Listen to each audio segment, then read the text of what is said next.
শ্রীমদ্ ভগবদ গীতা দ্বিতীয় অধ্যায়, নাম সাংখ্যযোগ, শ্লোক সংখ্যা ৪৫।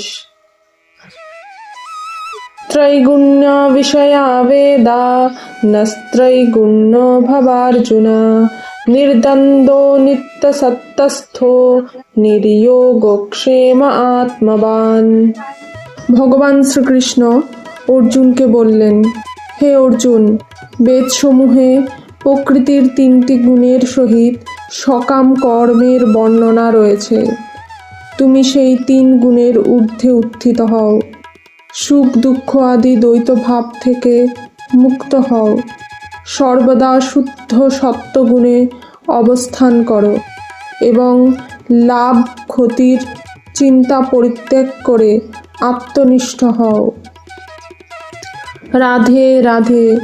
ওম নমো ভগবতে বাসুদেবায়।